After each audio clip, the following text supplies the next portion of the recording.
Hello, dear symphony friends. My name is Yuriy Bekker, and I was just practicing for the next Masterworks concert, which happens later this month in October, October 23rd through 25th at 7:30 p.m. at the Sottile Theatre.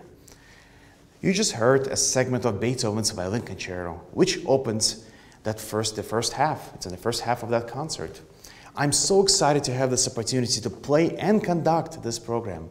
The second half of this program, I will trade my violin and bow for a baton and conduct Shostakovich's epic Fifth Symphony. Now, Beethoven's Violin Concerto is an incredible piece of music. It was written in the year 1806, premiered by Beethoven's colleague, violinist Franz Clement. And in fact, Beethoven finished the solo violin part moments before premiere, brought the music directly on stage, and this fine violinist sight-read this concerto, which is incredibly difficult. You know, it requires incredible technique. So I've been practicing for months for this, and I just love this music. It's absolutely incredible. The difficulty of this concerto is also, it is long, it is 40 minutes long. It's one of the most longest concertos.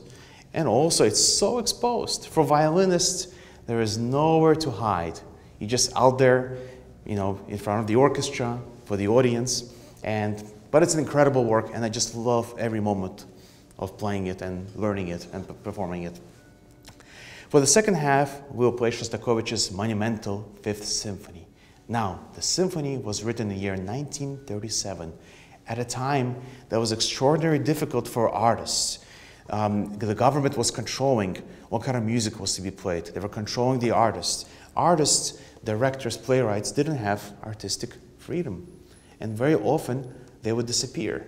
They were sent to labor camps. Some of them were murdered, you know, and it was an extraordinarily difficult time. This was a time when Shostakovich was flourishing as a composer himself. And in the year 1936, he had a very good opera that he composed and premiered. It's called Lady Macbeth of Tensk District. It's a great opera, but he was so criticized for it by the government. In fact, he was criticized on the first page of this newspaper called Pravda, a communist newspaper. In fact, I remember growing up in the former Soviet Union, I remember that my grandmother subscribed to this newspaper. So the government thought that Shostakovich's music was unpatriotic. The restriction for symphonic music was such as this. The only music that was allowed to play is of Beethoven, or similar of Beethoven. So Shostakovich indeed wrote a symphony after Beethoven's symphony model.